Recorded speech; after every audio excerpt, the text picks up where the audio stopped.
कोण बोल परभणीतल्या मोर्चावरनं जितेंद्र आव्हाडांनी आपल्यावर आत्महत्या केली, अनेक आरोप आपल्यावरती केलेले आहेत, कसं पाहता आणि काय उत्तर आपण जितेंद्र आव्हाडांना?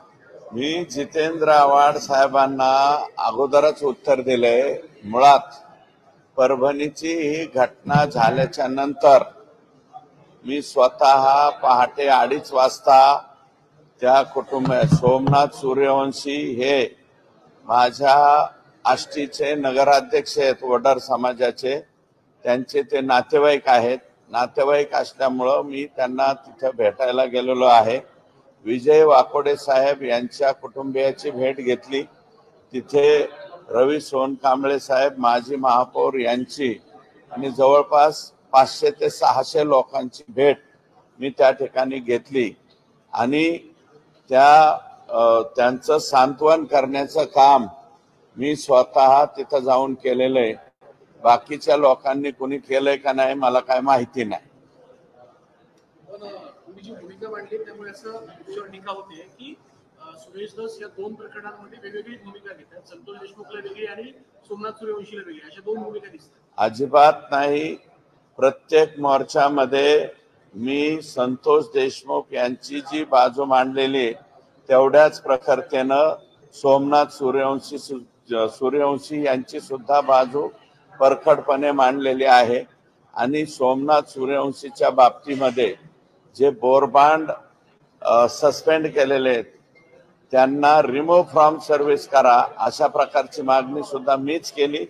एक नाही, पुण्याच्या, धाराशिवच्या, परभणीच्या आणि बीडच्या सर्व मोर्चामध्ये मी दोन्ही बाजूनी सारखाच बोललेलो आहे.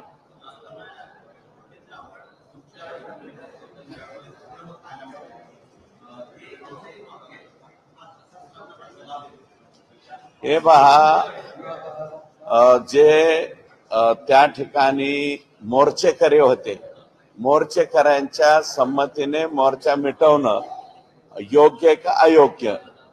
जर अयोग्य असेल तर जितेंद्र आव्हाड म्हणते ते जितेंद्र आव्हाडांना फक्त राखेल टाकायचाच धंदा कळतो का? सामाजिक स्वास्थ्य महाराष्ट्रातलं शांत राहिले नाही पाहिजे का? कुठंतरी प्रकरण तिकडच्या तिकडं म्हणजे लॉंग मार्च मुंबईला येण्याच्या अगोदर नाशिकमध्येच थांबला. याच्यामुळं जितेंद्र आव्हाडांना काही पोटसूळ वगैरे सुटलाय का काय असं मला या ठिकाणी म्हणायचंय.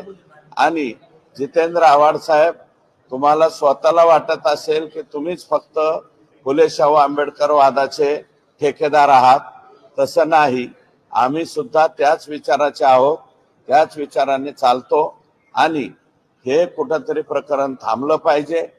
हे आणि जे काही माननीय मुख्यमंत्र्यांनी परभणीच्या प्रकरणामध्ये सुद्धा सगळी बाजू पॉझिटिव्ह घेतलेली, मग तुम्ही निगेटिव्हच का पसरवताय? ज्युडिशियल इन्क्वायरी लावलेली आहे. सोमनाथच्या जे संबंधित पोलीस होते ते सर्वच्या सर्व सस्पेंड केलेले आहेत आणि माझं वाक्य कालचं जे दाखवलेलं आहे ते मोडून तोडून दाखवलेलं आहे. मी म्हणलो होतो की जे व्हिज्युअल मध्ये दिसतायत त्या पोलिसांच्या वरती सस्पेन्शनची कारवाई करा, परंतु जे व्हिज्युअल्स मध्ये दिसत नाही, ज्यांचा लाठीचार्जशी संबंध नाही, अशा काही पोलिसांना थोडंसं माफ करा, एवढंच त्या ठिकाणी मी बोललेलो आहे. माझं पूर्ण वाक्य न घेता अपूर्ण वाक्यावरती ते मला वाटतं कालपासून ट्रायल चालू जात आहे.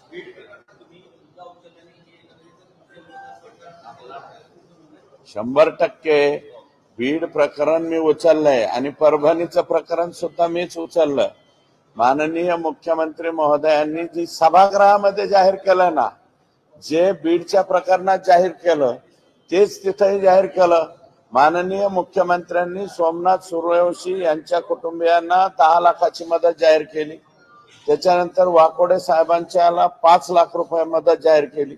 मी नंतर वाकोडे साहेबांचं कुटुंबीय आणि तिथले सामाजिक कार्यकर्ते यांना घेऊन माननीय मुख्यमंत्र्यांच्या निवासस्थानी आलो. निवासस्थानी आल्याच्या नंतर 5 लाखाची रक्कम 10 लाख रुपये करण्याचं सुद्धा मान्य करण्यात आलं. मग याच्यामध्ये नेमकं चुकलं काय?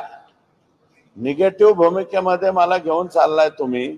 याच्यात चुकलं काय, मला त्याचं उत्तर सांगावं. हा, जितेंद्र आव्हाड तुमच्यासोबत मोर्चामध्ये होते, परंतु मला तेच तुमच्यावरती टीका करतायत. नाही, जितेंद्र आव्हाड मोर्चामध्ये होते, ते त्या मोर्चामध्ये बोलले नाही. सोमनाथ सूर्यवंशीवरती मी बोललो, धाराशिवला सुद्धा सोमनाथ सूर्यवंशीवरती मी बोललो, पुण्याच्या मोर्चामध्ये सुद्धा सोमनाथ सूर्यवंशीच्या मारेकऱ्यांच्या बद्दल मी बोललो. त्या मोर्चाला तर जितेंद्र आव्हाड आलेच नव्हते, धाराशिवला आले नव्हते, फक्त बीडला आलते. आणि मोर्चा निघाल्याच्या नंतर पहिल्या दिवसापासून मोर्चेकरांशी जे आंदोलक होते त्यांच्याशी मी सतत संपर्कात होतो, त्यांना मी विनंती करत होतो. आणि रामप्रसाद बोर्डीकर साहेब हे स्वतः, परत बीड परभणीचे जिल्हाध्यक्ष भाजपा हे सुद्धा संपर्कात होते. आणि तिथल्या पालकमंत्री मेघनाताई बोर्डीकर या सुद्धा संपर्कात होते. आम्ही सर्वजण त्यांना दररोज विनंती हे करत होतो की हे क्लेशकारक आंदोलन तुम्ही कुठंतरी थांबवा, तुमच्या आणखी काही मागण्या असतील त्या आपण पूर्ण करू. आणि याच्यामध्ये सगळ्यात मोठी बाब ही आहे की ज्युडिशियल इन्क्वायरी जशी देशमुखांच्या बाबतीत लावली तशीच्या तशी सोमनाथ सूर्यवंशीच्या सुद्धा बाबतीत लावलेली आहे. जितेंद्र आव्हाडांचा पोटसोळ उठण्याचं कारण हे असेल.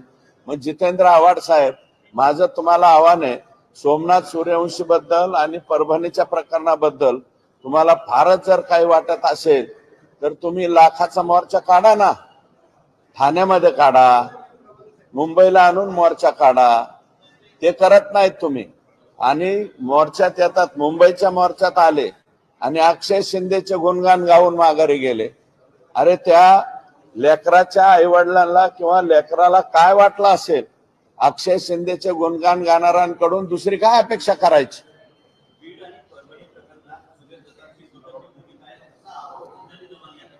अहो, माझी दुटप्पी वगैरे नाही, एकच टप्पी आहे. मी संतोष देशमुखांच्या खुन्यांना सुद्धा फाशी झाली पाहिजे, सोमनाथ सूर्यवंशीच्या खुन्यांना सुद्धा फाशी झाली पाहिजे, आणि परळीच्या महादेव मुंडेच्या खुन्यांना सुद्धा फाशी झाली पाहिजे. हे माझं स्वतःचं. बीड मधल्या संतोष देशमुख प्रकरणात एक सीसीटीव्ही फुटेज आलं, त्यामध्ये हत्येनंतर त्याच संध्याकाळी जे आरोपी होते धाराशिवच्या वाशीमध्ये गाडी सोडून पळून गेलेले आहेत. कुणी यांना त्या ठिकाणी मदत केली असेल असं आपल्याला वाटतंय. तो नितीन काहीतरी नाव मी घेतलेलं आहे अगोदरच, वाशीमध्ये बिक्कड, नितीन बिक्कड याने मदत केलेली आहे. नंतर ते पुढे गेले आणि मला वाटतं पोलीस पाठीमागून गेल्याच्या नंतर गाडी आणि मोबाईल सोडून ते पळून गेले. फक्त यातला विष्णू चाटे जो आहे तो वेगळ्या पद्धतीने पळून गेला. स्वतःचा मोबाईल 10 तारखेच्या नंतर बंद केला. 9 तारखेला घटना घडली, 10 तारखेला मोबाईल बंद केला. परंतु माझी जी माहिती मिळते, पोलीस त्यातून सुद्धा मार्ग काढतील आणि योग्य तो न्याय देतील.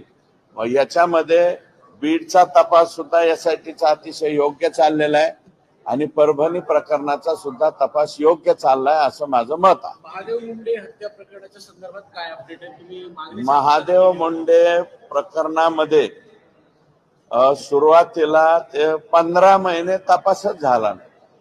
मी मुद्दा उपस्थित केल्याच्या नंतर बीडच्या एसपींनी त्या ठिकाणी चौकशी समिती लावली आणि अंबाजोगाईचे डीवायएसपी यांच्या अध्यक्षतेखाली एलसीबीची सर्व टीम त्यांना दिली. आणि ज्या दिवशी ही ऑर्डर काढली त्या दिवशी पासून 12 ते 15 लोक परळी मधले फरार झालेले आहेत. आणि ते जे फरार झालेले त्यांच्या पाठीमागे पोलीस लागले. आणि माझं मत आहे, महादेव मुंडेच्या प्रकरणामधले आरोपी फार लवकर अटक होतील अशी आशा आता निर्माण झालेली. शेवटचा प्रश्न, बीडमध्ये 127 शस्त्र धारकांवरती पोलिसांनी कारवाई केली आहे आणि त्यांचे जे परवाने ते रद्द करण्यात आले. तुम्ही सातत्याने माझं तर म्हणणं आहे बीड जिल्ह्यातले 1200च्या 1200 परवाने रद्द करून टाकावे. कशासाठी पिस्तूल लागतात? आम्ही आता 5-5 टर्मचे आमदार झालो. आम्ही अजून पिस्तूलला अर्ज सुद्धा नाही केला. आम्हाला पिस्तूल बी नको, बंदूक बी नको, काहीच नको. कशासाठी लागतं त्यांना? मिरवायला आणि लोकांना धाक दाखवायला. आणि हे असे गुंडांच्या टोळ्या, हे राख वाळू या राखाच्या हे जे लोक आहेत माफिया, राख माफिया, वाळू माफिया, त्याच्यानंतर शिरसाळ सारख्या गावामध्ये गायरान माफिया, कोणाला बी दुसऱ्याच्या जमिनी लाटायच्या. कोणाची पण मेजर चौकातली जागा दिसली की ही जागा आमचीच मानायची. याच्यासाठी पिस्तूल पाहिजेत का? मला वाटतं 1200 पैकी 600 पिस्तूल हे परळी मतदारसंघातलेच असावेत. 1200 पैकी 600 पिस्तूल परळी मतदारसंघातले. आका आणि आकाच्या भागातलेच आहे, बाहेरचे कमी आहेत. कर्नाटकमध्ये शहाजीराजांची समाधी आहे, त्यावर साधक बनलेले सुधामे अशी खंत व्यक्त केली. ज्येष्ठ कादंबरीकार विश्वास पाटील हो, त्यांनी पाठीमागे त्या बाबतीत बोलले होते. निश्चितपणे सगळे लोक मिळून त्याच्या बाबतीतला विचार आम्ही करू. हे आज नाही, विश्वास पाटील यापूर्वी बोललेले आहेत, हे माझ्या कानावरती आहे.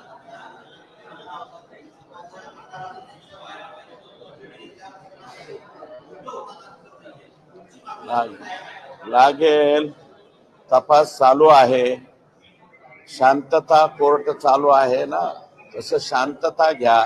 तपास चालू आहे आणि पुढे आल्याच्या नंतर निश्चितपणे त्यातला मार्ग निघेल.